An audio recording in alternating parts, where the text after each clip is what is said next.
This exam question is all about, radiation, basically. It covers a few aspects of the topic, so we're going to go through them. It starts with nuclear fission and nuclear fusion are two processes that release energy. Here they just testing you to find out to test you on your knowledge on where these two separate processes take place. So fission is when it is in a nuclear reactor. Fusion is always within a star.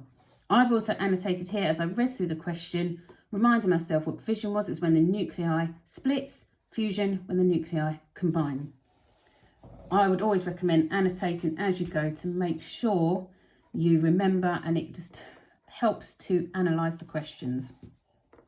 State one way in which the process of nuclear fusion differs from the process of nuclear fission.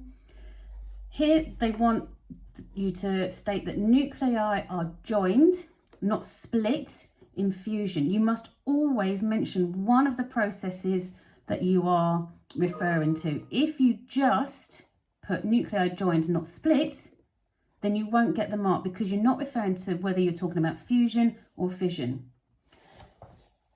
With the next section, it's all about a nuclear equation. This is where they're going to test you on either alpha or beta radiation.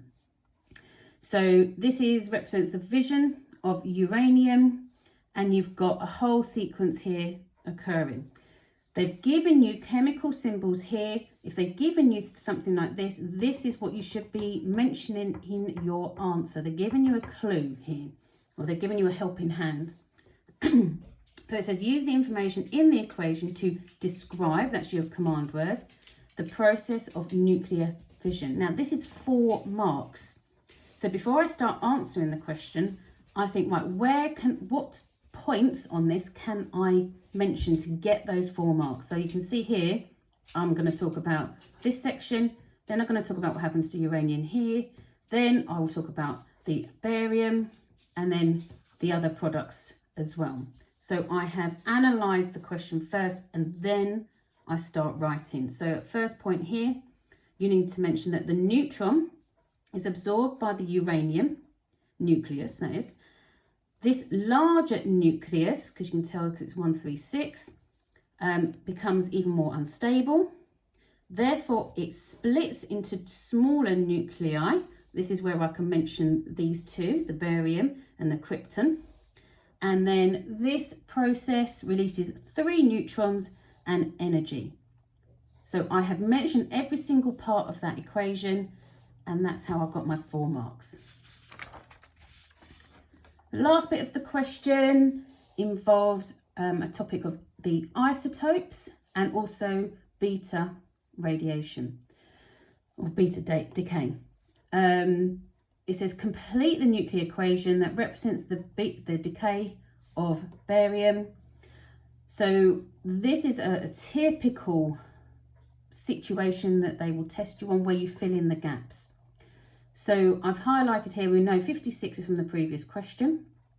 And if you remember, beta decay is when the neutron in the nucleus decomposes into a proton and an electron. So the atomic mass stays the same. So these two, all you're doing is swapping a neutron to a proton, so the nucleus mass stays the same. But because you've increased the proton number, the atomic number always goes up by 1. So here, the atomic number has gone up by 1 to 57, and you have to draw in the beta symbol with the 0 and the -1. Now, the reason I've put the circles around here is because here equal numbers on each side. So to self-check your answer, the 139 for the mass needs to be the same here. So 139 plus 0 is 139, so they're both the same. And here you've got 56 for the atomic number. So if you do 57 minus 1, that also equals 56. So that's a way of checking that your answer is correct. My last thing is a helpful hint. You must remember the definition of an isotope. That always and most is that quite a common question where you can gain some easy marks. So it is the same atom or element, but that element has a different mass because it has the same number of protons, but a different number of neutrons. I hope that has helped. Please subscribe to our YouTube channel for more exam questions.